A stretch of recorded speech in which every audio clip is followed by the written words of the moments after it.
behind the scenes here. Yeah, it's been a minute, so gotta make sure everything works. Yep. Oh, looks like the pipes are working almost. There we go. Hey, everybody. Welcome back. Nice to see folks. Sorry we had to change the date at the last minute, but yeah, a little scheduling.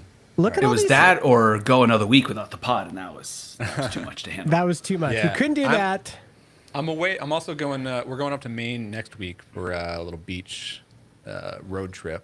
Nice. I will be back on. So we're coming back like Thursday night. So I'll be around on Friday. So I still might be able to hop in. But Oh, sweet. Cool. yeah. I feel like I made a mistake. I got multiple people in my company taking next week off as a vacation before the summer starts. But my kids are back at school, so I didn't think about taking They're a week back off. Now, yeah, they started yesterday. Oh wow. Yeah, Emmett was saying that in the chat here. Just can't believe summer's almost over, but for some families, summer already is over. Oh yeah. Yeah, It's, that's crazy. Next week's like our last week off before summer or school starts. Right after that. Okay. Yeah. We started yesterday. I mean, feels great. Get the kids back to normal. They went to bed early. Usually in the summer after dinner, it's like, all right, they're all gonna either they're not at dinner or they're about to disperse. I gotta go drive one kid to this town and pick this one up, and they hang out at like McDonald's parking. Mm-hmm. And then last night everyone was like, well, go upstairs and get ready for bed. Yeah. It's a school night. Yes, and that meant the other benefit is that we get to go to bed too. Yeah. Right. Because in the summer, I'm not going to sleep before 12:30. Oh, wow. The house is just going. We're the house that keeps going. So we have, on average, Like your kids too? Yeah, maybe 5 nights a week, I think, would be the average over the summer. We have people sleeping here. We have friends sleeping over. Oh wow. So You're the sleepover house. We're the Party sleepover house. house. Yes. And it rotates between which kid. And sometimes it's both. We have we basically have 2 living rooms in the basement because we needed it. So there's like video games and a TV and couches on 2 sides. So sometimes there are 2 groups of sleepovers. Oh wow. Yeah. And then I wake up and I eat breakfast for everybody. We love it, but it is man. a lot. Oh, my kids. I mean, they do sleepovers at other people's houses sometimes, but we're so much more chill.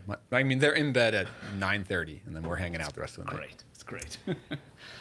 Yeah, enjoy those times while you can. In the high school years, the sleepovers become, you go downstairs and they're gone, and you're like, where'd they go? Where did they go? Yeah. Crazy.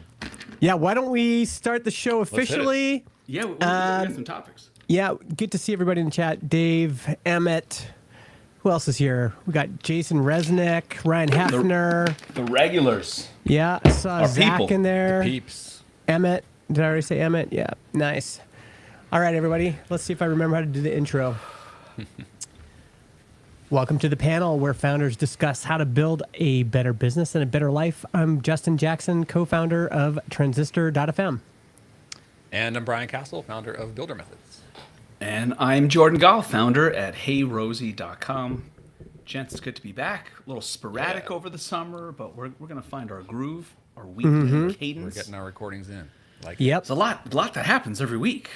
Yes. Yeah. 2 weeks, there's so much in the rearview mirror. It may as well not have happened. Yep. For Yep. sure. I mean, when I asked Claude to analyze our stats, 2 things came out. One is Claude recommended having a consistent publishing schedule. Don't go 2 weeks between. And then the second was that the podcast has been a lot more popular since Jordan joined. I saw that tweet. That's a great graph. I sent that to my entire family. It definitely made its way to my cousins in Israel. Everyone knows now. That's great. I'm waiting to bust it out with my kids until there's a moment where I need to give them a trump card. Hold on a second. Yeah, we're gonna let that graph go to Jordan's head. Yeah. Yep. But really, my humble interpretation of it is more debate, more points of view. It's just fun and the energy. It's good. Yes. Yes. And this week, Brian, you're hosting, and you had some good topics. So, I don't know if I don't know how you can be on or not be on X and not notice like the takeover of Grokbot and all things OpenAI, XAI and what they're doing. I just think it's super interesting on so many different levels. Just as an observer of the AI horse race, like if we look at this as like a sports analysis, right? If we're just like watching the horse race between Anthropic and OpenAI and Grok now, like to me, like this is like Grok and XAI sort of like coming out of nowhere and making a big move, and like we these moves have started to come into place in the last, with their acquisition of Cursor, which I think is turning out to be a major development. Huge win. Huge. And then of course this Grokbot thing, we can talk about that. I literally just opened it, just installed it like 3 hours ago. So like today is my day one, like playing with it.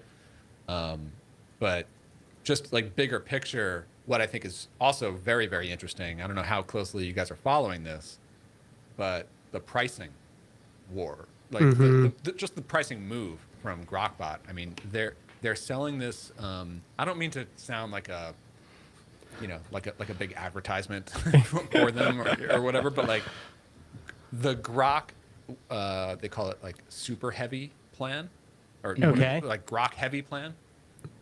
Okay, yeah. $300 a month is kind of a crazy value right now if you think about what, like, they are just throwing the kitchen sink into this plan. And to me, it's like just clearly like a land grab against Anthropic and OpenAI, especially for the tech, people, the early adopters. I mean, it's kind of both now, because Grokbot is not tech really, or at least it has expanded the potential ICP, right? Like I look at Grokbot and I see it as what I've been waiting for. I've been looking at Hermes and OpenClaw. I'm like, cool story. I'll wait until there's a UI, and all of a sudden Grokbot comes along, and it's like, don't worry about any of the complicated stuff. Yeah. And I downloaded it, and the first thing I did was ask it to do some research inside of a website service that I used for research. And it was like, all right, I have my own browser, so click here to log in. So I clicked it. I get to see Grok's browser. I put in my username and password. And then I say, okay, I'm done. And it's like, all right, I'm in. Tell me what you want me to do. I was like, that's the experience. That's it. Definitely. Like compared to the OpenClaw and Hermes thing, like it is so much nicer and easier and simpler. It's simpler, but it is very powerful. Like the user experience and like the mobile app and the desktop app are very, very simple and like just dead. Like just you sign up and you're in, and it's such a clever concept how you can like literally like view the agent's computer screen. And like I used to like hack. I had like a hacky way of doing that with OpenClaw and with Hermes, and it was a total pain in the ass to set that up, and it broke every 3 hours. And it's like, what am I doing here? It's not really. It's definitely not for the normies, but even for folks like me, like I sort of scaled back my usage of Hermes because it was just too much of a pain in the ass to use. But like, if the concept is a fellow employee that works with you for you, you can't break every hour or two. That's not how an employee functions in your mind. On like, well, you're helping me. That doesn't mean I'm gonna micromanage all of these individual tasks that keep breaking. Like it's gotta just go do its thing, and that's when you get this superpower feeling of like, oh wow, now I just have things happening for me. And maybe you guys have encountered that feeling in the past because you've used these other tools, but Grokbot's the first time that I have felt it like, ooh, I can now set things up and succeed in what I'm trying to accomplish. Yeah, so for someone who's not always on Twitter, I have a cursory understanding of what makes Grokbot different or better. What's the use case that people are getting really excited about? I think there's all sorts of ways of looking at it, and it's still all very new. And frankly, it's a lot of the same questionable use cases that were around with the OpenClaws and the Hermes. Like, what are people really going to use this for? But I do think that at least the way I'm thinking about it, and I think others, like Jesse Hanley has been publishing a lot of stuff about this too. Yeah, I did check out some of that. And He's like my favorite AI like influencer type Yeah. of thing, because it's just just one of us, just like talking plainly about it, but always clever.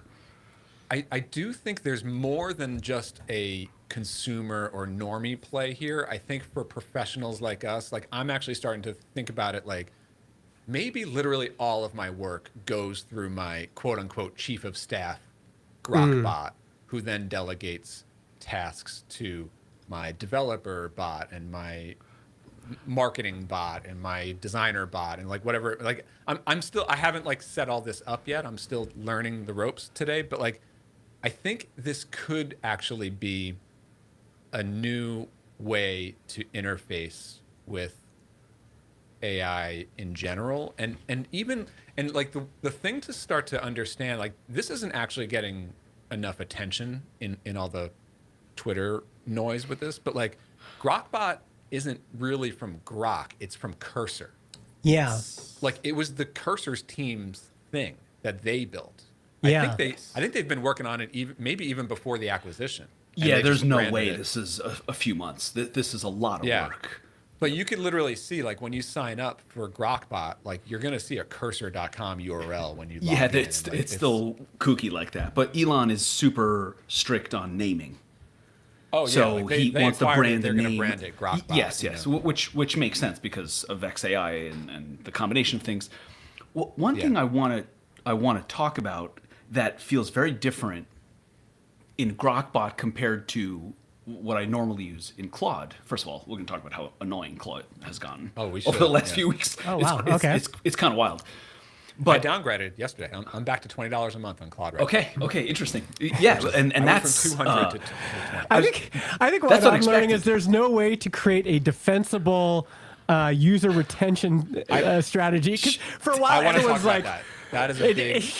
It is right. It's a month ago, forever. it was like Claude is God. Claude, I cannot believe what's happening. Take all my money forever. Let's get married. I think like Sean Jordan, Purry what's your had thing? But I want to get back to what you, Justin's thing as well. I just look. There's an opening for this, so I'm gonna use it. But Sean Purry had a great tweet that he's like, "I'm an AI whore." Like, whoever's given, I'm game. Let's go. Which is a crass way of saying I have no loyalty. If you got the goods, we're let's go. Yeah. Okay. So on that. Go ahead. All right. Here's the thing that I was going to ask about. Feels very different. Claude has this series of chats, and it quickly balloons. And I'm like, then I start feeling guilty that I don't have it organized into projects and favorites. And I'm like, where's that thing? I regularly ask Claude. So at some point we talked about this. Can you find that chat for me? Because I don't know where it is. But Grok has separated individual agents into individual tasks. It's almost like an attempt to like calm everything down. Yeah. Get this bot to, for example, one of the things that I want to do is I want a bot to sign up for our product every day. Okay. Just make sure everything's working. Just go through and create an account and click through the onboarding and be like, thumbs up, nothing weird happened, nothing. Right? So that's just one bot that has a job, and that's the job it does. Yeah. And then my understanding is that if you want another task, you create another bot, like another agent. So it does feel, it feels that might be unsustainable. Like that might just be, well, now I have 80 different bots doing 80 different jobs. But it is an attempt at a new way to approach it instead of just a bunch of stuff in different chats. Mm-hmm. Yeah, well, I mean, in terms of like how you might go about using it, I think what a lot of people are publishing right now is like a good pattern to use is like set up a chief of staff bot and then a small handful of specialist bots. So like so what I described, but not flat, like almost hierarchical.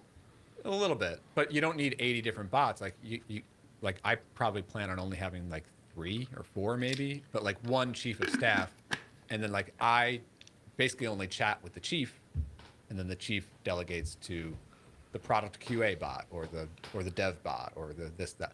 But like I want this is a big thing that I've been thinking a lot about this past week, and I think it speaks to what both of you were just saying. Mm-hmm.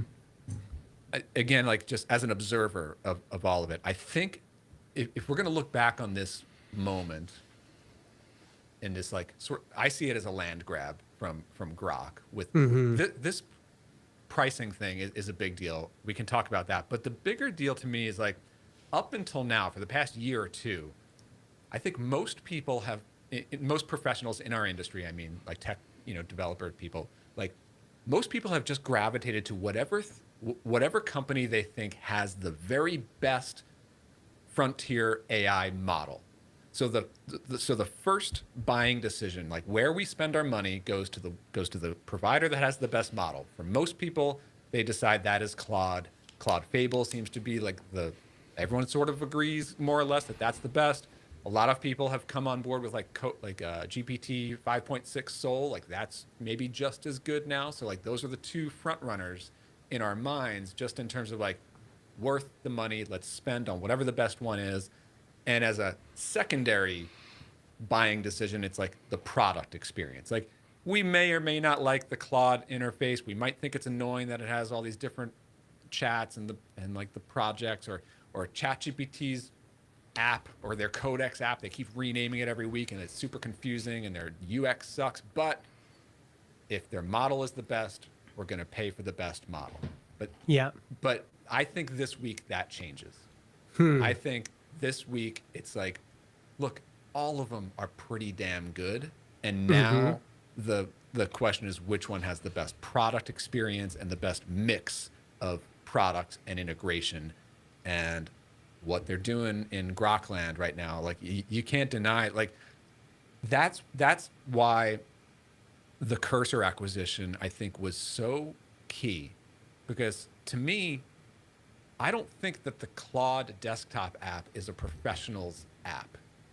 And I think that the Chat GPT app, which used to be called the Codex app, I think that's a nightmare from a user experience. Their models might be great, Fable might be great, but I don't really use the Claude desktop app. Like, yeah, I chat with Claude if I just want chats. But if I'm doing dev, I'm going to be using Claude Code embedded inside whatever professional app I want to use with a terminal. But Cursor is a legit professional tool. Like Cursor is technical, like strong. It's been around for a couple of years now. Like, like it has its paper cuts and stuff, but it is a professional's tool.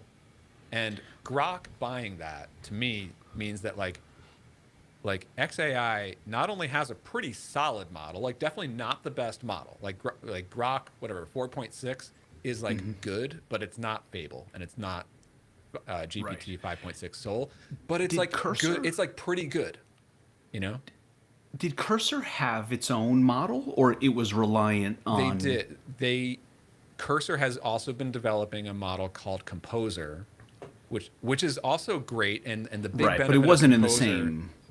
No, it wasn't super powerful, but that big selling point was like, damn, that thing is so fast. Like you give it a prompt and it just turns it around really quick. Okay, but it wasn't in the same conversation as the Frontiers. No, and so in theory, right? SpaceX, the compute build out, the endless investment in that model, and then you pair it with Cursor on top of your own model, and I guess that is the vision there. And to so combine now those two. Yeah, and like now they're actually branding like their Frontier Grok model. They're calling it like the Cursor Grok 4.6 model. Okay. So, but Yeah, like Justin, what I'm saying what though do you is think like about if you look that? at the product family from Grok now, you've got Cursor for the professional tech people. You've got Grok.com, which is literally the same thing as ChatGPT and Claude. Like you have all the same chat. But more based. Yeah, Which matters. It has never mattered to me up until the last few weeks, where I just have this constant frustration. I don't use Claude the way you guys do with code. I use it as chat strategy, thinking. I use upload it a a ton PDF, like that too, and I agree. I've been more and more annoyed with it's just too verbose, like over-explained. Yes, people are using that weird trick of like use some technical version of English just to cut down on it. It's not right. Justin, what were you going to say about What was your? I have so many thoughts. One thing that's interesting to me is I just heard, it was just a week ago, I just checked this out. I just heard Caleb Porzio on his podcast saying everything besides Codex is cooked. I'm all in. And that was enough for me to go, I should check out that ChatGPT app again. And I've downloaded it and I was starting to experiment with it. And he was saying a lot of the things you guys are now saying about Grok, which is like, it's the best all-in-one app. It's the best kind of all-encompassing experience. And so it's interesting to me to see a spectrum of experiences. The other thought I have is I feel like company-wise, I feel like Transistor's a team of 6 people, and I just kind of got everybody on Claude. And the idea of transitioning a team of 6 to anything else, it's not going to fly. It's like we're a team of 6. We're small.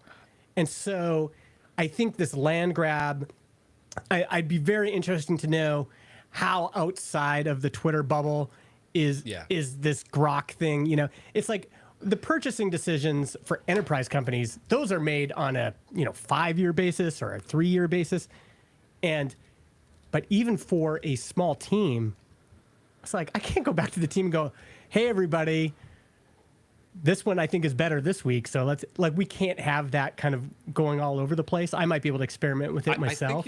I think you're right, but I think that it's a real challenge. I think you're right that like switching costs, especially for teams, is very real. But that's the huge friction right now in this race because the cost of Claude is real, especially if you want to be using Fable. I mean, my 2 big complaints, the 2 big reasons why I literally downgraded my Claude Max plan this week. I might go back to it. I probably will in a couple of months. But like right now, I'm seeing if I can get away with this Claude super heavy plan, because on Claude Max, I'm on their highest tier and I still ran out of Fable usage every single week. You know, and then I would have to like spend 3 days a week just using Opus 5, or like last week when I wanted to use Fable all week, I paid an extra like $500 on top of my Max subscription just to finish my project with their best model, which that just pisses me off. Like you know, and then Opus 5, it does seem like it, like even Fable 2, like it has good days and bad days, and it just gets more and more annoying in terms of like its responses. It's overly verbose. It's just frustrating. Like is this just a characteristic of this product category? Because it feels like everybody's having that. So, like I said, 1 week Caleb loves Claude. The next week he's like, Claude is garbage. It's not giving me anything good.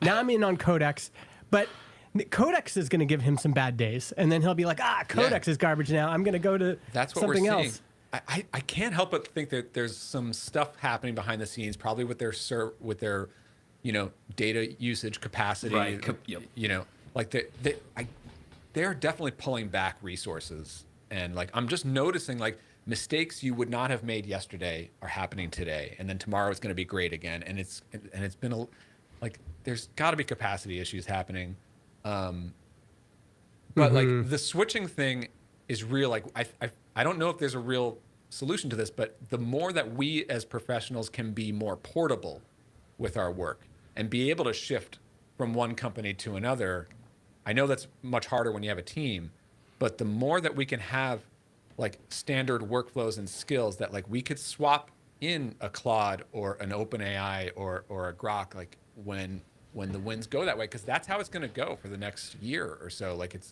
we're going all in, because like if you think about the costs again, like Fable usage is so much more expensive. I mean, like 20 times more expensive than it's like 10 times more expensive or something than like GPT, and like 20 times more than Grok. And if you look at what Grok is giving you right now, and I'm not even convinced that Grok is the best model, and it makes mistakes too. But like on this heavy plan for $300 a month, you're getting their maximum usage and speed with their best model for general use if you're using Grok. They're also throwing in Cursor's Ultra plan, like Cursor's top plan for free, just throwing it in. And that means that if you're in Cursor and you're using Grok models, you're not even counting against your already huge Grok usage. So right there, it's like way more than double the Much value. closer to the unlimited dream. Yeah, and then they give you $400 worth of API usage credits for those times when you want to reach for a Fable or reach for a GPT or a non-Grok model. Can you do that from inside Grok? Inside Grokbot or inside Cursor? Not in Grokbot, but in Cursor. Okay, and I assume eventually in bot also. Grok stuff is probably going to stick to Grok's models, but if you're in Cursor, Cursor has always been a professional's tool that you can switch around with different models. Right. But if you're if you're on this Grok plan, super heavy, and you choose to use Fable for a little bit or GPT, then you're going to be paying API like overage costs. But this super heavy plan is giving you $400 worth of credits to do that every single month. So it's like if once or twice I have Fable do like a high level plan for me, I've got more than enough credit. Like it is a really good value right now. Like that's the land grab thing. There's another dynamic to this that I'm curious about. I want to hear your guys' take on it, which is, in one sense, I think all of this switching is bad for the category. Like the nerds are switching from one model to the other all the time. The other thing I found, my 17-year-old is starting to use AI for different coding projects. And he'll say like, oh man, I got a really bad result from this. And I said, well, what model are you using within Claude or Codex or whatever? And there's the horizontal dimension, which is which company did you choose, Anthropic or ChatGPT or Grok, and then there's a vertical element, which is which model are you on. And both of those are actually not great experiences as a user. It feels like I'm always waving the magic wand, like, okay, like Opus High, go. And it's like, oh no, that wasn't the magic incantation. Let's try Opus Max, go. And then it's like, that didn't get me what I want. Okay, let's try Codex Super Max, go. Oh, Grok Super Heavy, go. And I think this like, everybody has this like mental tuning of like, oh, if you're going to use Claude Design, make sure you're on Opus Max or you're going to get shit results. But even all of that seems very hand-wavy to me, and I can see people getting frustrated if they're not nerds and they don't have time to like. Well, I'm frustrated with it too, and what you're literally up until this week, I have been a Claude loyalist. Yeah, you've been a Claude Maxer. They've been the best. Yeah. For that reason, for the simplicity, I just wanted to be like, which one's the best? Let me just pay them, and I'm not going to be a model switcher. I'm not going to be tweaking all the time. I just want to be on Fable as much as I possibly can. And if Opus 5 is good, then I'll be on that.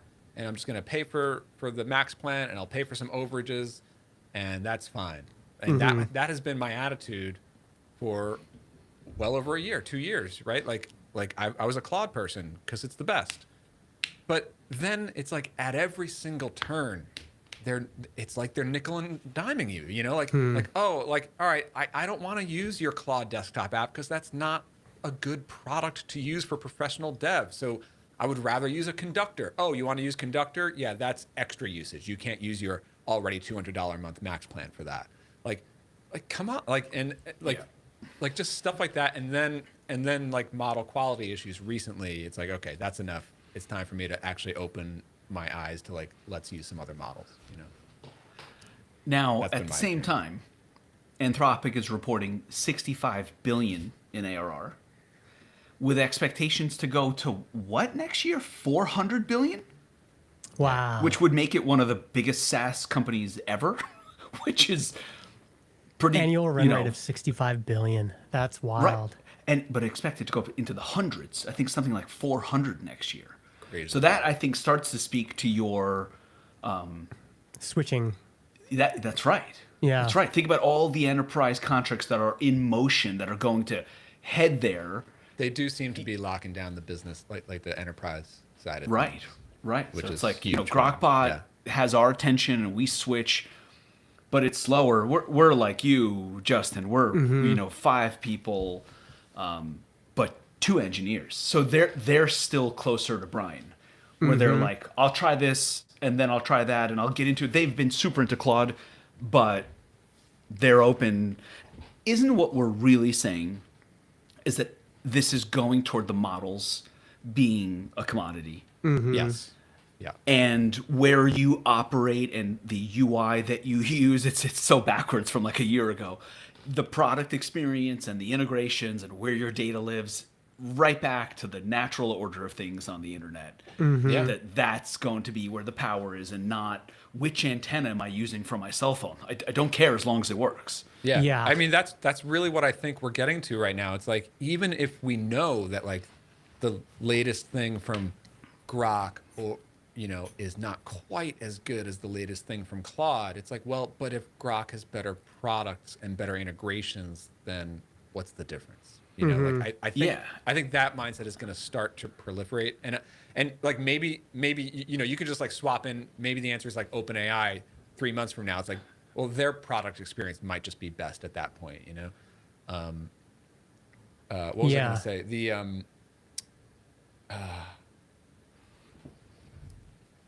had something I forgot.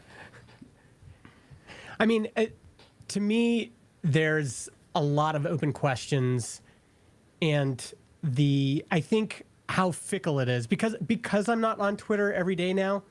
I do see these waves go through, and like for a while it's just Claude and then Fable, and we're all like seriously losing our minds about Fable. Like it was like whatever 3 or 4 weeks ago, I was like skipping family dinners so I could code stuff with Fable, and now it's like. Then Fable moved on, and then was like, no, Codex Soul is like the best. It's so great. And now I'm like, okay, I got to try that. I didn't even get to try that, and now everyone's already moved on. And, it eventually has to slow down. I do think what they're doing with bot is interesting, though, because my biggest frustration with these tools is it's still not quite this universal AI assistant that has a great interface layer. So if I want to use Claude on my iPhone, I think you can set a special button to talk to Claude. I don't even know if you can do that. All right. Okay, go ahead. This is the other big point, and I think this gets into the product differentiator that we're seeing. And I think this is a technical trend that is definitely going to be going, which is cloud-based compute, cloud-based agents and development projects happen more in the cloud. Okay, so we are already seeing this movement, and I think it's just going to grow. If you think about developers, we have always historically we have a code base, like a repo. We work on it locally on our machine, and then we can push it up to GitHub, and our teammate pulls it down to their machine. They work on it. They push up to GitHub. Okay. Yep.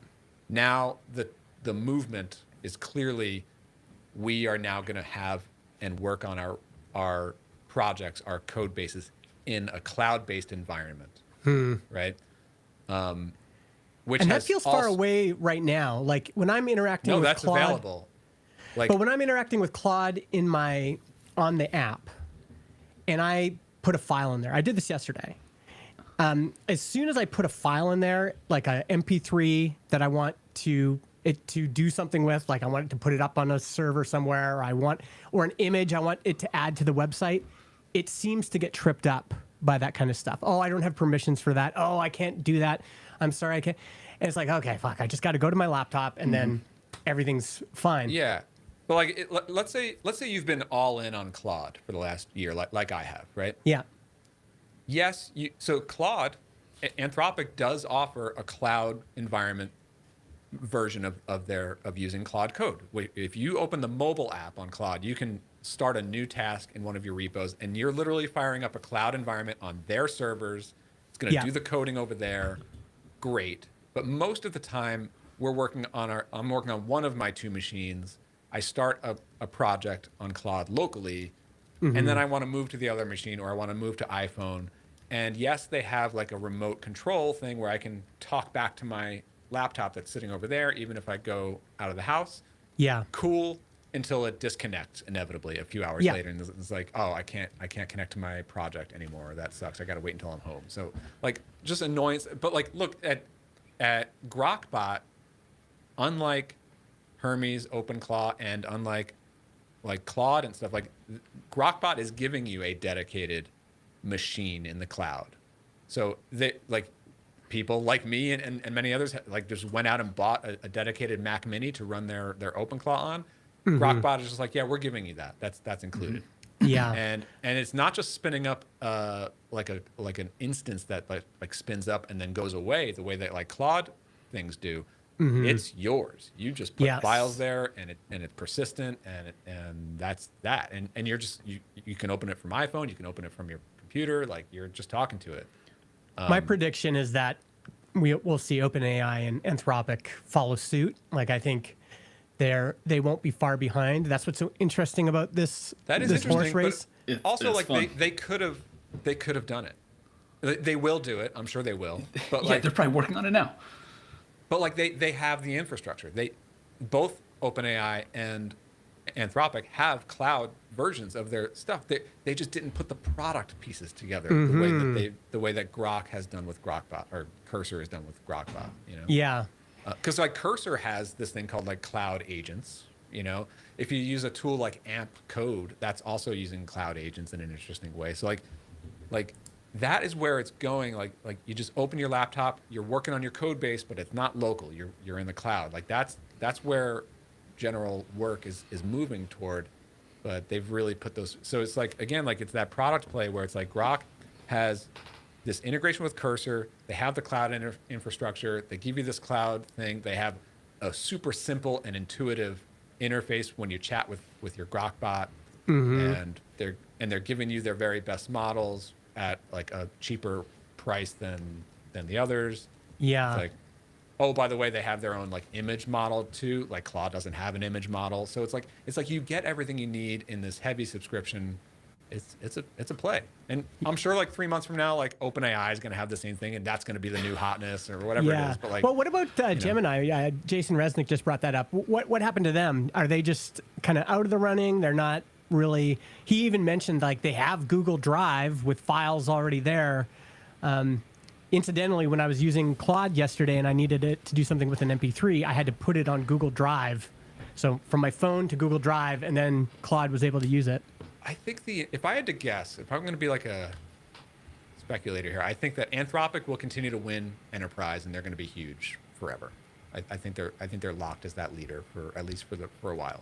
Yeah. Yeah, they're going to go public soon. Yeah, they're going to go public. Yep. And they're going to be great. They're no stopping them now, I think. The real battle, I think, is going to be between.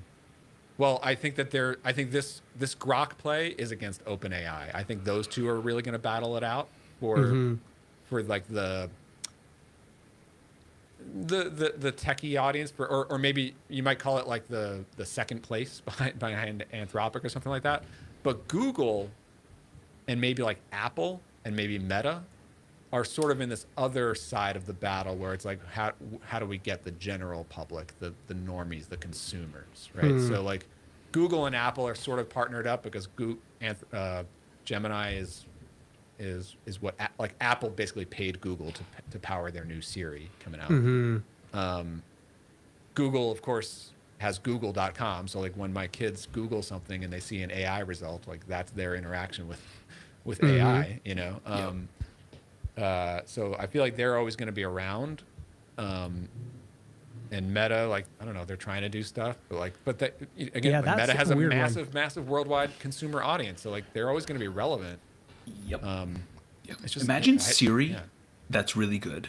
Oh, dude, we've talked about this so many times. Yeah. This year, I find myself constantly wanting to give just talking instructions. Yeah. Like, I gotta go over here and click this and click that and write it out. As of this year, I think in the next month or two, the new Siri is Gemini. So when they call it Apple AI, it is their partnership with Gemini. Yeah. Interesting. Good for them. Finally. Yeah. Good for us, really. Brian, what about that topic that Lewis wanted us to talk about? I think that's a good one. All right. So yeah, this gets into the clouds a little bit. All right, so like, I'm thinking about this new Grokbot thing coming out, and I'm finally getting around to setting it up today. And like, yeah, like everyone's talking about like, all right, how does this change our workflows? And I'm looking at like all my workflows, like maybe I'm going to incorporate this or any new tool for that matter, like to transform how I already work. Mm-hmm. Okay, interesting. Maybe you can get faster. Maybe you can become more streamlined. I also think there are ways to improve your quality of work. Yeah. Cool. Interesting.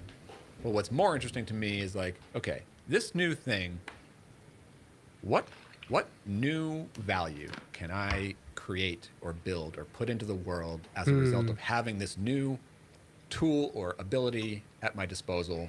Like if I'm looking at this Grokbot thing, like I'm not going to talk about them, but I'm thinking of like new ideas for like new entities, whether it's, anything. It could be products, it could be businesses, it could be media brands, it could be big, new, ambitious strategies that like just would not have come about if, like, what can I use this new tool to create that's new, rather than looking at this new tool and say like, how do I take what I've been doing for years and just do it a slightly different way with this new tool? How about I just think about this new tool as like, all right, let's just open my mind. We're in a new world now. What could this mean? What could we build that creates value, that creates a new asset, or creates a new audience growth, or marketing asset, or new product, or new business, or something that even, like would not have existed before in my world. Even beyond business too, I think is where that question very quickly escapes into. Because there are things beyond business. Of course. Yeah. And yeah. Justin, anything come to mind for you before I go into? Oh, I was going to ask you. I was going to ask you to go into. The immediate thought I had when Brian shared that was, I think you can only move as fast as your. How did I put that? You can only move as fast as your current insight. You can only move at the speed of your current insight. So we just finished talking about like, man, like everyone else could have done what Grok did. How come they didn't?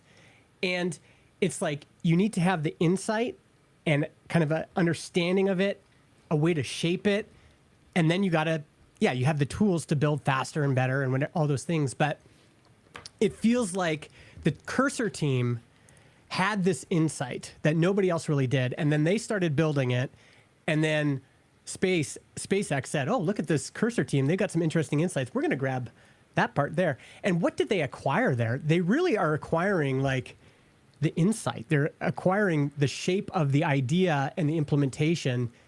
And I think that's applicable in our companies. Like, sure, everybody has these tools now. And I keep kind of saying, like, everybody has these tools. The software I'm using still is not better. And so we can only move as fast as, like, having the insight, understanding how the product could be better, how we could improve the product. And then you still got all the normal stuff. Like, you still got to build it. You still got to test it. You still got to put it out there. You got to price it, all that stuff. And I think I am. Yeah, it feels like what I'm coming up against, even in our own team, is like, it's all, yeah. So one is having the insight, and then the second is still, it's just like teams are complicated and messy, and like figuring out new ways of doing things and new paradigms. Like there's lots of stuff still that we're wrestling with. I think the thing that I've always been sort of dreaming about, but never really tried to do in any real way when it comes to having these AI tools, and now that they're really good enough. Like, remember there was the thing about Pulsia a couple months back, and like that's sort of along the lines of what I'm thinking here with Grokbot. It's like, what new thing or entity can I create that is self like autonomous, like create and build something. Like, yes, I like, maybe like the idea is like I put a lot of initial effort and direction and creativity and systems in place, and I stand up this Grokbot or some bot out there to run with that system, and let's see if I can just water it every month with a little bit of tweaking, maybe a little bit of money, maybe a little bit of just go off and do your thing, and let's see if I can actually like grow little businesses or entities or a little garden or brands or like just like the idea of you hear people talk about like the one person multi-million $1 billion dollar company. Yeah. I mean, I was laughing while you were talking. I'll spin up like the next big thing, but like just as like an experiment, almost like a thought experiment, but just to see what can be done here. I am thinking a lot about audience growth, like what kind of content or media brands can be built that are humanless, but like creating actual quality content or experiences that actual people would want to subscribe to and follow, and then that is an actual asset that can be very valuable for either its own business or another business. Like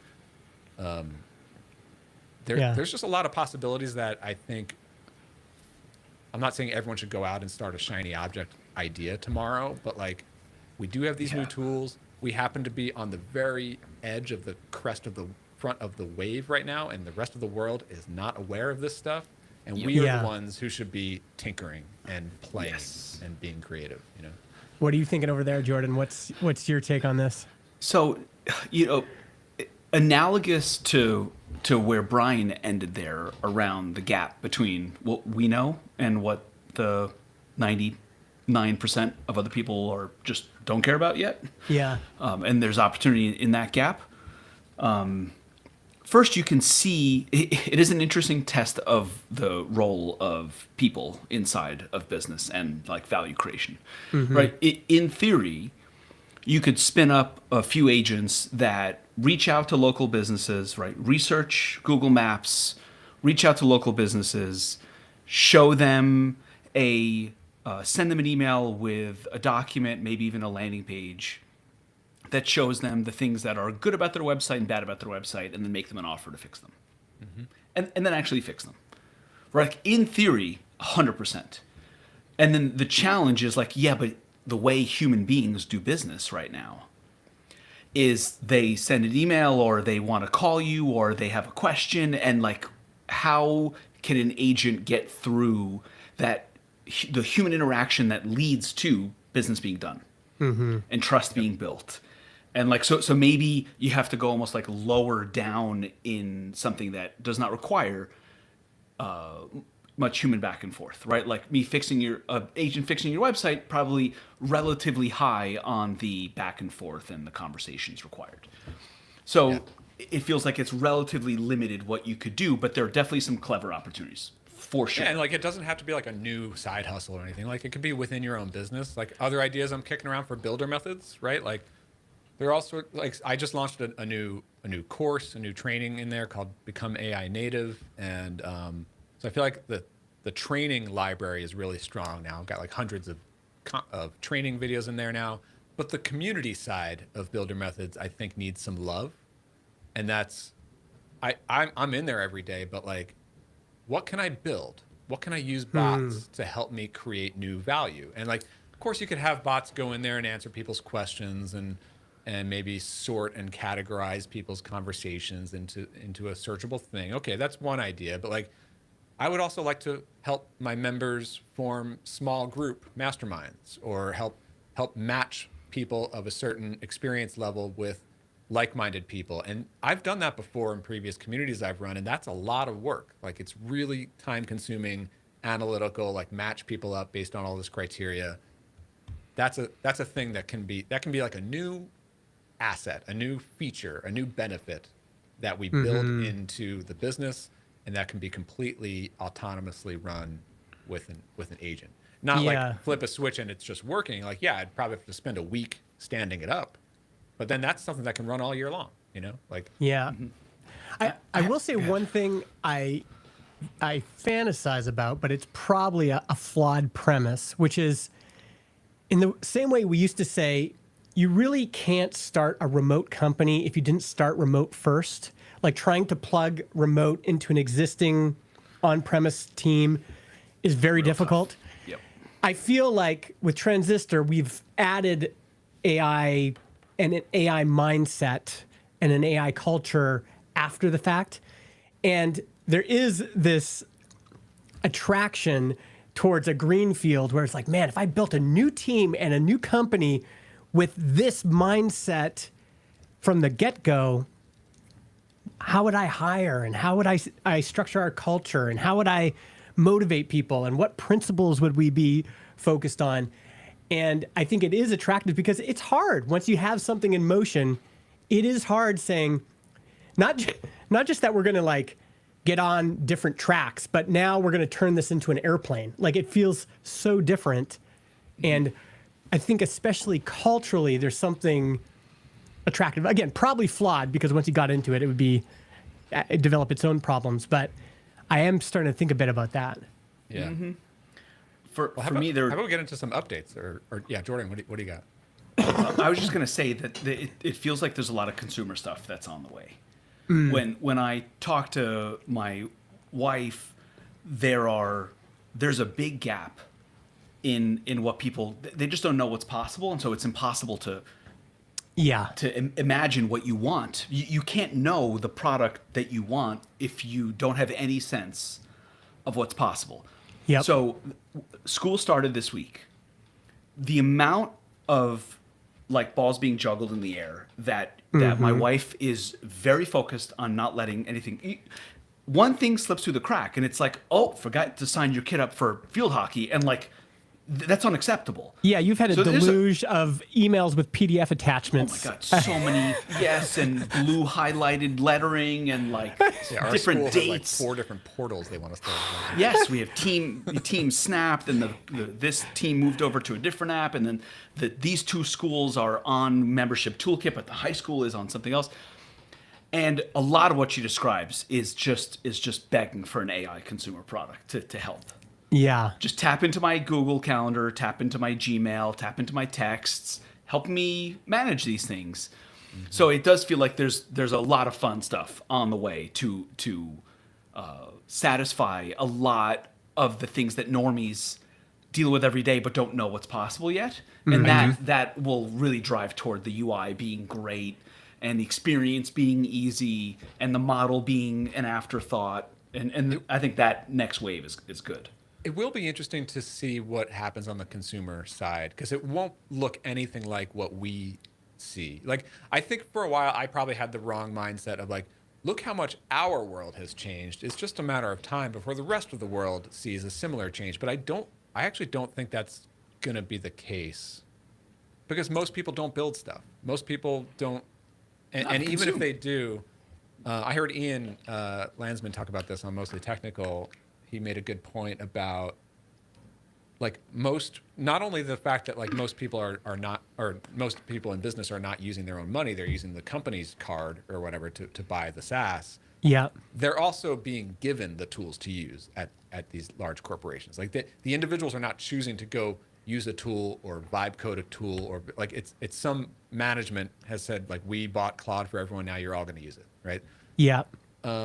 So if you translate that to like what do people do when they go home in their personal lives in their consumer land, how is AI going to actually start to infiltrate and change our like the way things work in our lives? I saw one interesting tweet from Mark Cuban probably about an hour ago today, and he was like, and he made a really good point about like he was talking about healthcare, and he was like, what if I'm paraphrasing a long tweet that he made, but it was like, what if doctors set up their patients with it could even just be like a protocol to how to use Claude, or maybe there's some AI portal that a doctor sets up a patient and gives the patient the specific set of questions that it wants the agent to ask the patient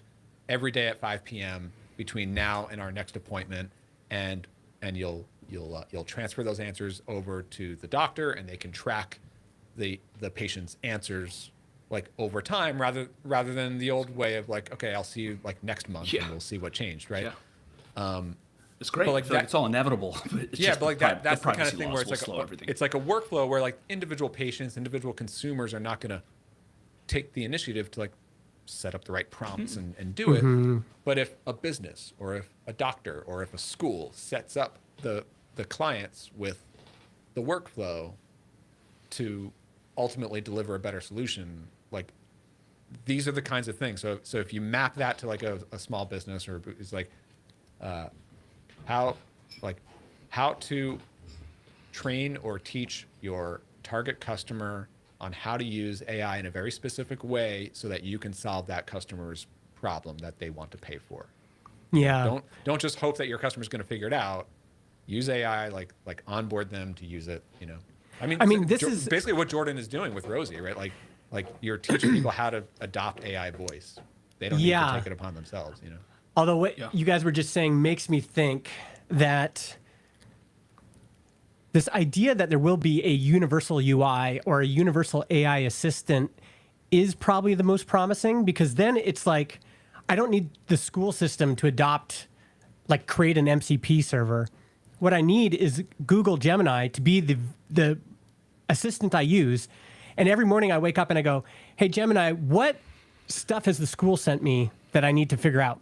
And it just goes, bop, bop, bop, bop, bop. Thank you. And you stop looking at your email. You go, I'm not looking at that email anymore. It's just full of emails with PDF attachments. Now I just talk to this thing every day. And you used to go to DoorDash to, order your food, but now you're just like, hey, AI assistant, can you order me some food?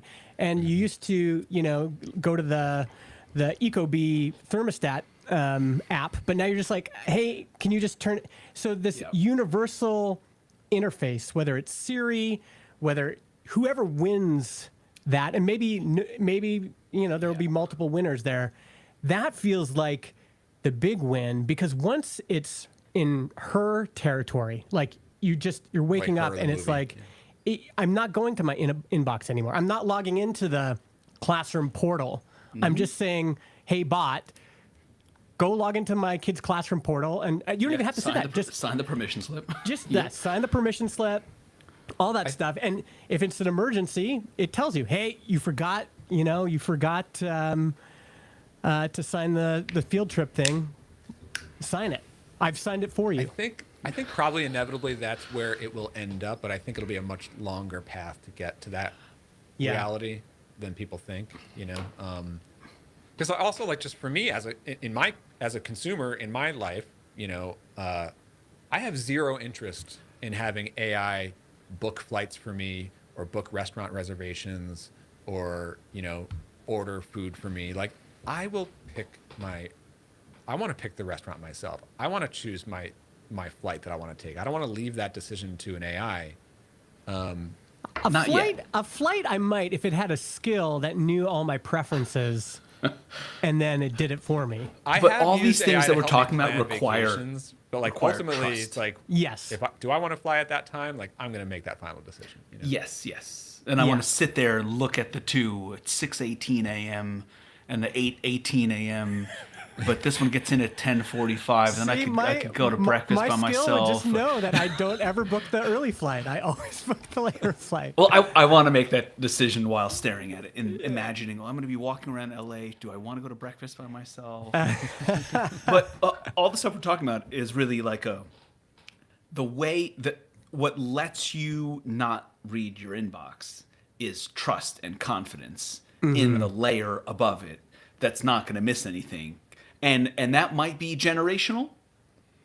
Yeah. Or it might just be time, or some combination of them. I mean, it is generational. Look at Jesse Hanley. He's letting this thing log into his wealth management portal. Like, he's just like, go in. And we've all had that. We all have to log into some shitty banking interface and download some PDFs for our accountant. And I'm always like, how can I just not have to do this? Like, I'm not there. I looked at Grok and it was like, who do you want to integrate with? And I looked at Stripe and I was like, no. That's absolutely not. I'm also like, I don't know if I don't think I'm comfortable with it getting into my personal Gmail. But also I just don't think I have that need. I don't really understand the idea. Same thing with my personal calendar. Like, everyone loves to use that example. It's like, example, use case number 1. Oh, it checks my inbox every day. Well, but if you're going to tell me about the important emails, then that's just another inbox. Like talking to the bot to tell me my top 10 emails, or Gmail telling me my top 10 emails. But those the are still 10 it's things the I need to deal parsing that's with. important. It's like You know? you check my personal email all the time. Open the classroom school emails with the PDF. You find the parts that are relevant to me, and then you just tell me that part. That's what I want. Yeah, I guess that could. Because I'm missing most of those emails already. I'm not opening those PDFs. Right? I just don't answer my emails. I just don't answer. When you follow up, that's when I open it. What else? AI assistant, update my skill to always follow up with Jordan twice when you email him. There Thanks. you go. There you go. I want to hear some maybe before we wrap, like any updates from you guys. What's going on with your businesses? Yeah, how's Transistor, man? How's the video thing? Where's the launch? Like, yeah, we just today set a line in the sand because we got to get this thing officially launched. yes. So yeah, September 29th is going to be kind of the initial launch. I've started sending out emails about the pricing we're considering, which includes some storage limits, and we'll see. Basically, like all pricing decisions. Can you talk more about that? Yeah. Pricing? So we're trying to think of a value metric to attach to video, and some of our competitors are doing. You can upload this many hours of video every day, or you can have this many streaming minutes, or you can you pay $12 extra per show, and I just wanted a bigger, kind of more inclusive bucket, and it seemed like the one that made the most sense was storage. It's just like that's what Wistia uses, that's what Vimeo uses. It's a nice big bucket. And it has this normal, like people are used to it. They have iCloud storage, they have Dropbox storage. It's like if I'm uploading a lot of video, like we had an audio only podcast where he was like uploading so much audio, and he had 4 terabytes of audio. It's like, let's create some sort of container around this. And so that's what we're going to experiment with. That's going to be in the initial launch. So there'll be storage tiers for each pricing plan. And what I like about it is the more people use video, they'll, if they use a lot of video, they'll have to upgrade. Or if they're programmatically creating 10,000 AI podcasts, then that's fine. You're just going to have to pay for that usage. Yeah. So I think we're getting closer. I think this last, again, Fable was very helpful in helping us get that first 80%. Now we have people in it, and it's like, okay, wow, we really got to do a lot of reorganizing and other things. And then we still have to work with partners that are not always easy to work with. So like the Spotify video integration is not the easiest. It's like Spotify is always like, we are our own special thing, and you're going to play by our rules. And you'd think they'd be kind of as sophisticated and advanced with their APIs and everything, and no, they're not.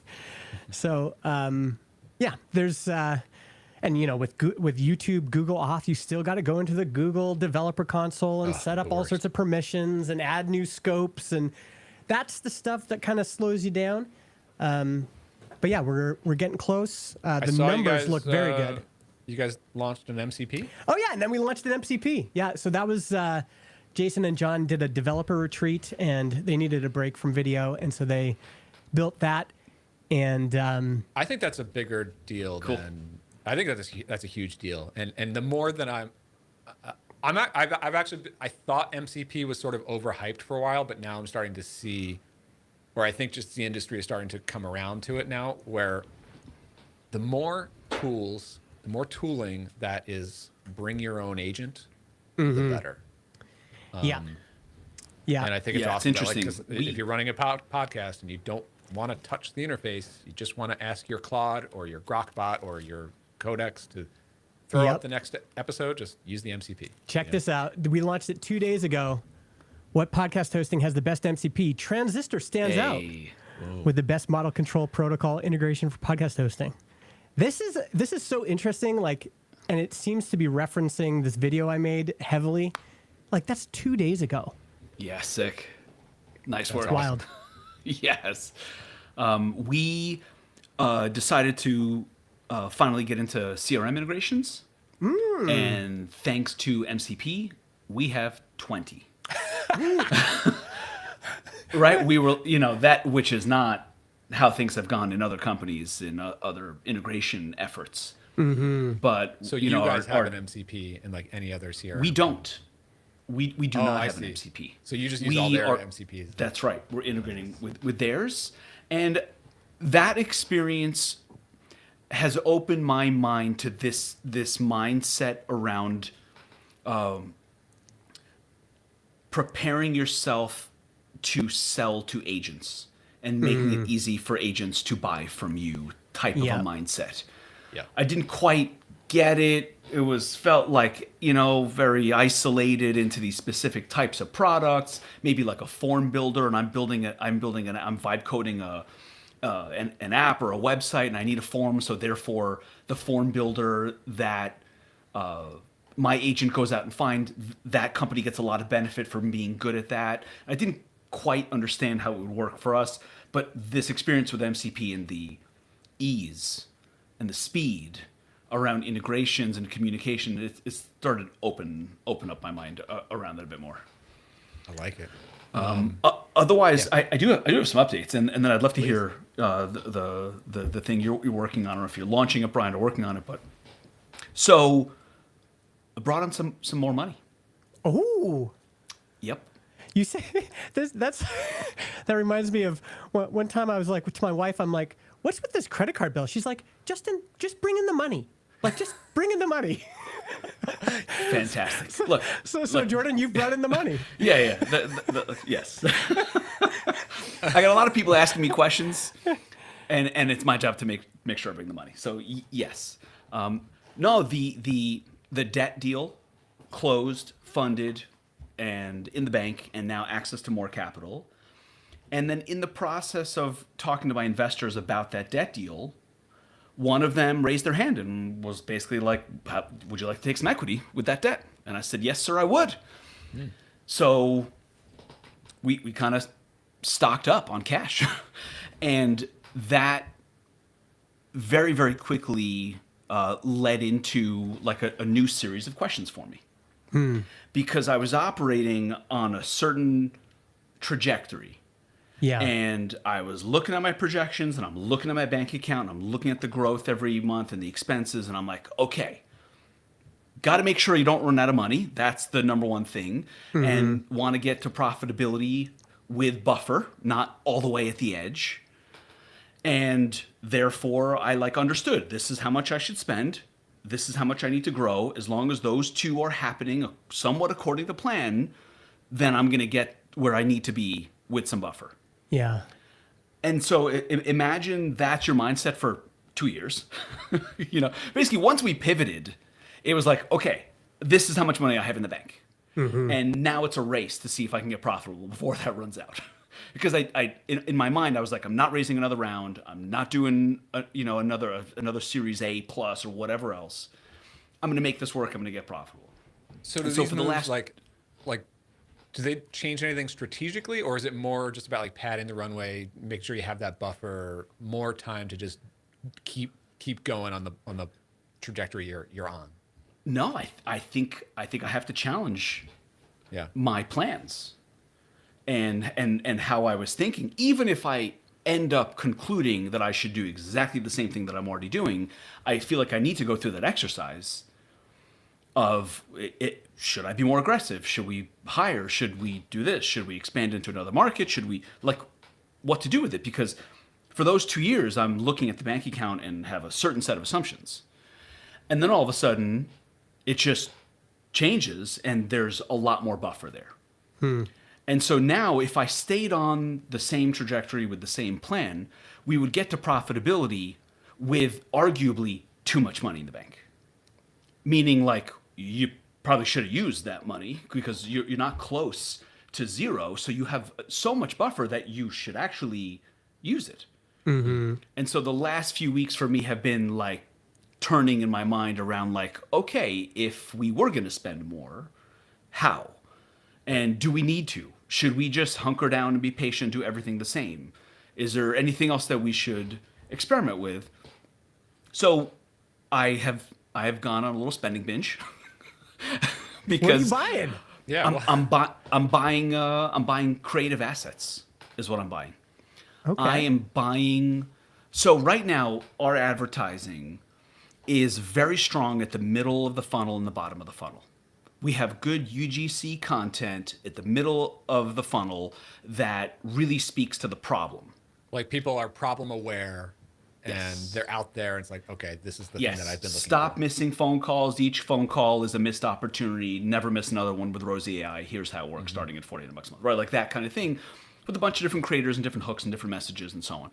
And then at the bottom of the funnel, we have those mixed in with static ads, and that's kind of what closes. Because if you engage with our ad, and then we basically surround you with different messages from different angles on like, it's really affordable, it's really easy, it's the best, it has 2,000 customers, it's right, and that's what converts.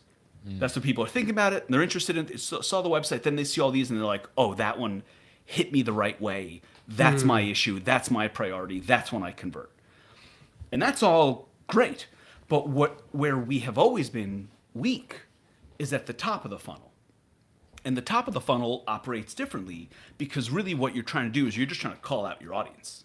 Yeah. And to come right out and basically state something that someone needs to be problem aware is not actually top of the funnel. Right now, we're basically just taking those ads and putting them into prospecting, and that is our top of funnel, but that's not right. Yeah. So Top wait a is second. like Are you much getting more a Super Bowl broad. ad? More like, yeah. I No. feel like that's the move. I feel like that's the move, Jordan.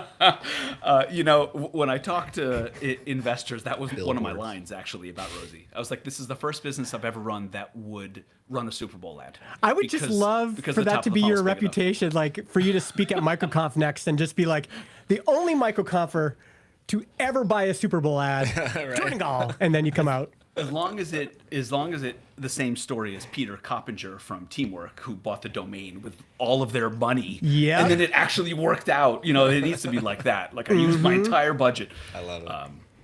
Yeah. So That's awesome.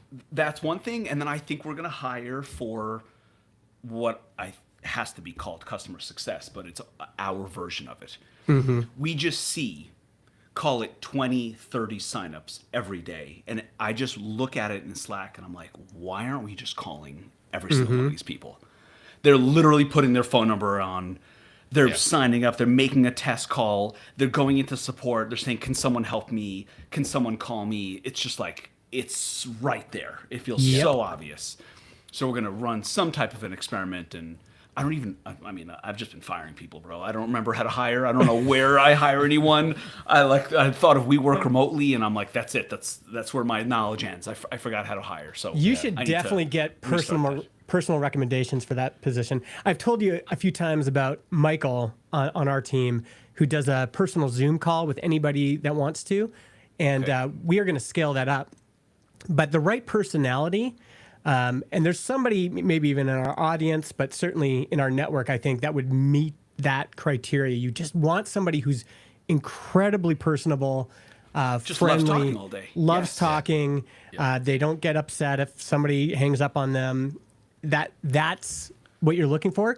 In terms of it has tangibly converted into meaningful LTV, meaningful MRR.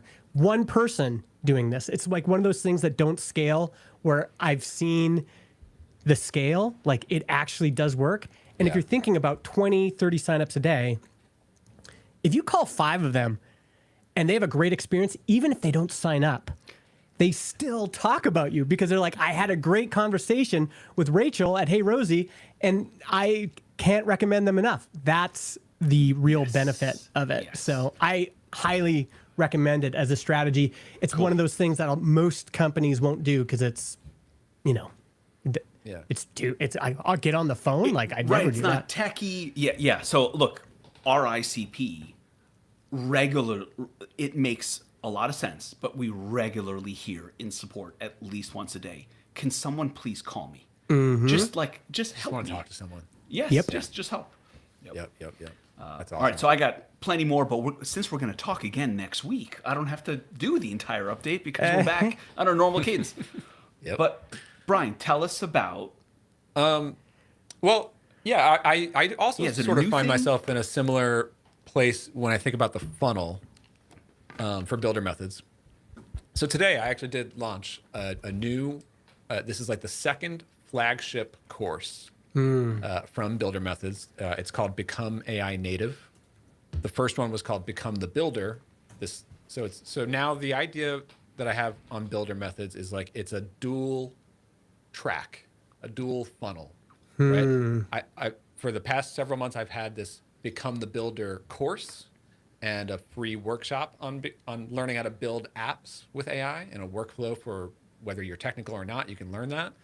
Now this Become AI Native is like how to weave AI into the rest of the work that you do, especially like knowledge workers, right? So anyway, it's like a training course and it goes and it's really focused on how to build custom agent skills and to rework your processes and to how to build a sales pipeline and weave AI into that, how to do content production and train AI on your voice, and how to do client proposals and have a consultancy and how to weave AI into all of that, right?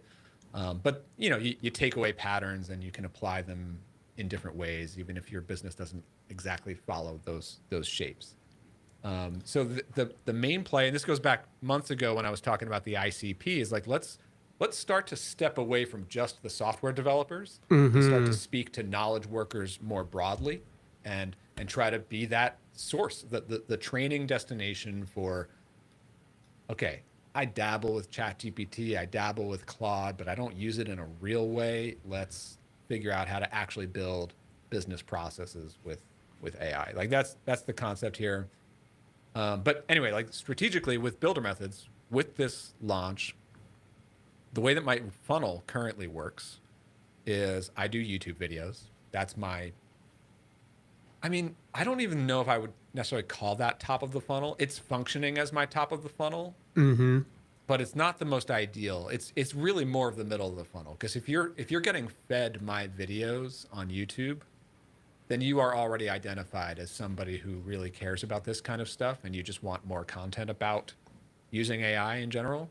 And then you stumble into me and my videos, and then you join my list and you get into one of my free workshops, which lead into one of those two big courses, which bring you into the Builder Methods Pro community. So that's been the funnel. And now that I've shipped the second big piece of that, I feel like from a product standpoint, it's sort of feature complete, especially on the training side of things. I've got like these two huge courses, two free workshops. Okay, like that.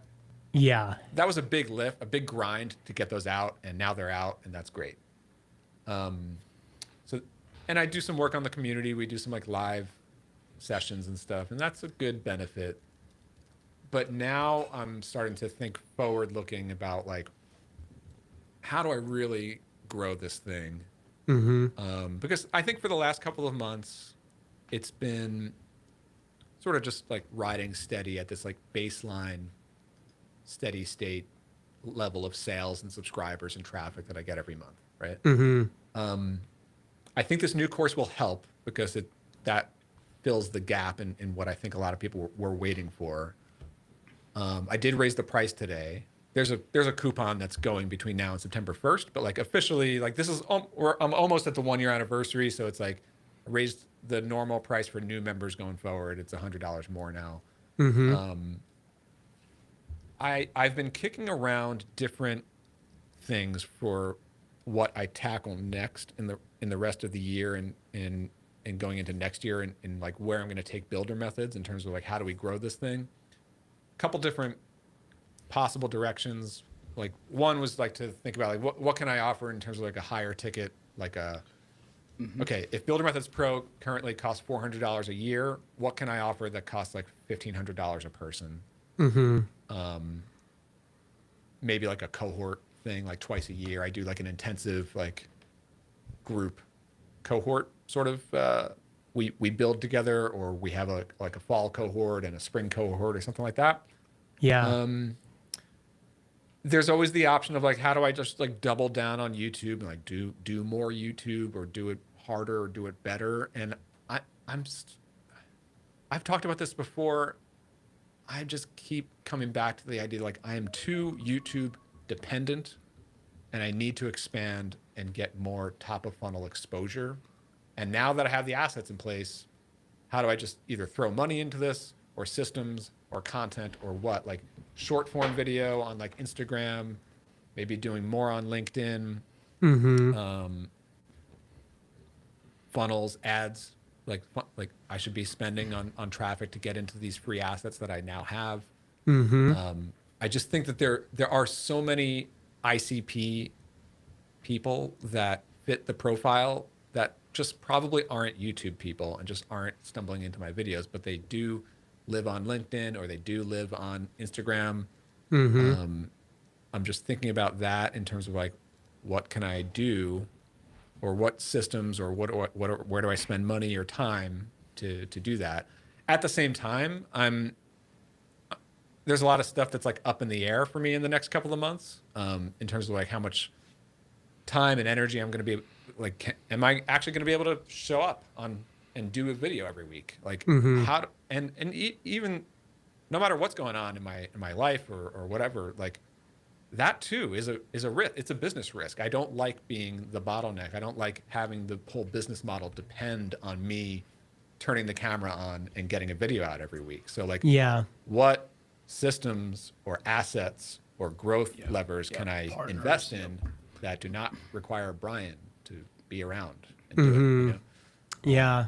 One thing I want to just give you a massive kudos on is I feel like there was a lot of people starting communities and courses and other things, and you really persisted in moving it forward, launching these big courses, launching another big course, like making, like you said, the community kind of feature complete. I do think you've done that. And I think it did allow you to kind of pull away from the pack. Like just a lot of people that tried didn't have the persistence to keep going, and you kept going. And like a lot of things, who's going to win in this new age? It's the people who are willing to keep going. You know, it's super exciting to build something in a day, and then the work begins. And I think you've really demonstrated kind of that, how that works in practice. Like you just kept going on this thing, and now it's working. Like you, I appreciate like you said, that, man. It's been really interesting. I think we're coming up, I don't know the exact number, but we're coming up on like 1,000 members on Wow. Building Pro at this point. So it's like, and you know, like they keep coming in and for different reasons. Like they come from different backgrounds. And that's what I always come back to who is the ICP and what is their motivation. And that's what I think about the most. And that's what led me to do the second course.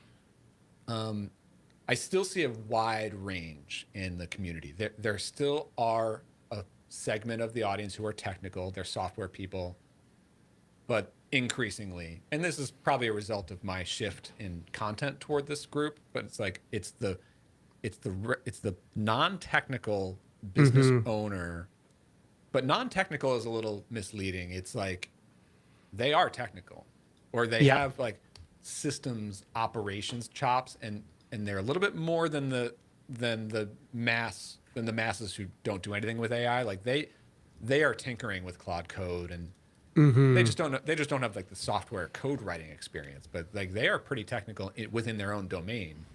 And it's always fascinating to me, like because I'm seeing like accountants and dentists and people. Some people, and, that are not traditionally developers, like this, like activated them. Yeah. It like shocked them into like, oh my God, I could actually do what I always thought that I wanted to do, but couldn't. Yep. And now all of a sudden they're engaged. When I hear you talk, the two things that come to mind are looking at the amazing library of content that you have and realizing, acknowledging that you probably have 200 plus good clips from all of your YouTube videos. And that is so powerful to be able to seed other platforms. If you think about 200 or so clips on TikTok, on LinkedIn, on Instagram, and on YouTube Shorts spread out over weeks of time. Yeah. And then the other piece that I would put in is retargeting. Yeah. So, ads for prospecting, real tough, real expensive.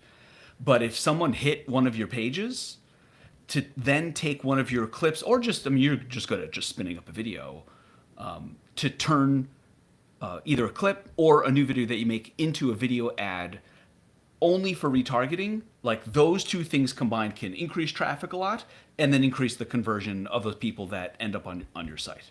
Yeah, and it's like totally. You basically have everything, all the raw materials are there. And I would not be surprised at all. I would be surprised if you couldn't figure out a way to be very efficient in identifying clips and turning them into clips and then posting them and writing the copy around them. And maybe, a lot of those systems are there. Maybe this is a chance to hire, maybe ask Bot if it can do it. But maybe this is also one of those cases where you got to hire a Gen Z person that really understands how to do this stuff and just get them to do it. I've been...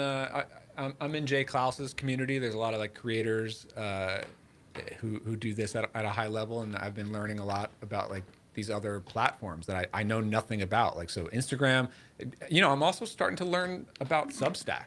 People are apparently that's a whole discovery channel. I always thought of Substack as Medium.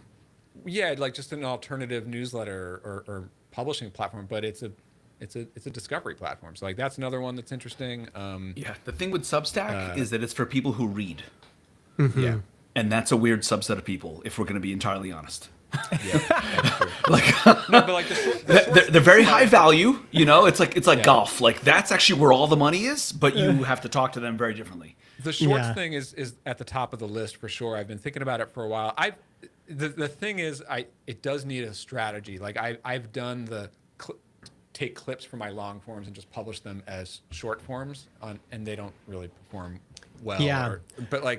But I do think that I have the process and the capability to just spin up an actual funnel specific short that a range of shorts that here's the hook, here's the pain, here's the payoff. You get into this free thing, or you watch this free video which takes you down the rabbit hole. I'm starting to think through what that could look like, but especially the other challenge with it as a creator is I watch YouTube, but I am not an Instagram person. I don't even have a personal Instagram. I just don't use it. It's not my thing. I'm so such a boomer. When I like something on Instagram, I'm like, did everyone just see that I liked that video? I don't even. I still the other day. I'm just scrolling. I'm like, okay, I need to freaking learn Instagram. What's a reel? What's a carousel? I'm such an old ass. But anyway, so that's kind of fun. Cool. It might. I do think I had two thoughts, which is one, Lars's advice, which is you either have to be the influencer or hire the influencer. Yep. And the second thing this is an experiment I'm about to try that I think is going to work, because I've noticed the same thing, taking clips from existing behind the microphone. This framing, very boring. I scroll by it myself when I see kind of these posh framings. What gets me to stop is somebody just casually talking to their phone while they're walking. And so the reframe for me is go through your library, choose a topic and go, okay, I'm just going to go for a walk and talk about it in a casual, authentic way. It leads to the polished stuff. Right. But go here to see the full thing. Yeah. So I'm going to start trying that over here as well. I've always wanted to do that and to be able to be that guy that could just flip on the camera and get a thought out. Yeah. But in reality, and if anyone has ever watched my videos, it might seem smooth when you watch it. I freaking do 10 takes of every single line. And I hate that about myself, that I'm such a perfectionist. I want to get the right tone, the right emphasis and all that stuff, but it's I gotta. That's just a muscle that needs to be built, right? It's just who my inspiration get the idea on that front is? My inspiration. So right now, one of my individual contributor tasks is what we're calling Rosie University. I don't know if they will actually call it that, but internally we're calling it basically a library of videos on how to use the product. Yeah.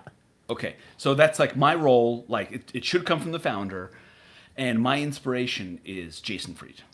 Oh, yeah. Because Yeah. his videos are just no frills. Yep. Yep. Just turn the thing on. Hey, I'm Jason. I'm going to show you the new feature in Basecamp that allows you to do X. All right. Yeah. So let's take a look here. When you click, it feels like it almost gives Yeah, me you can permission. tell he did it in like maybe 1, maybe 2 takes. You know? Right. Just ignore the production. Just go right to the people and just Yep. talk like a human being, and it's all good. It's fine. Yeah. Yep. So that's my. Whenever I get stuck, I watch one of his videos because I get weird at the intro. I'm like, "Hi, I'm Jordan," but I just said that. You just watch a video where I just said, "Hi, I'm Jordan." What am I doing here? But yes. So building up that muscle, I hear you on that. Yeah. Yep. All right, gang. I Gents. think we did it. Yeah. Hour I'm gonna 30. go review some onboarding screens. Yeah. I actually had some marketing ideas for both of you, but I'm going to share it with you offline. Ooh, I saw some little hanging fruit. But yeah, thanks everybody for joining us today. Really nice chat today, actually. Lots of folks ended up joining later on. Good to see you all. Yeah, now I'm And- gonna like scroll back through, but I never really get to watch it live. But like, after every episode, I kind of scroll back and see what people said. Yeah. Cool. See everybody.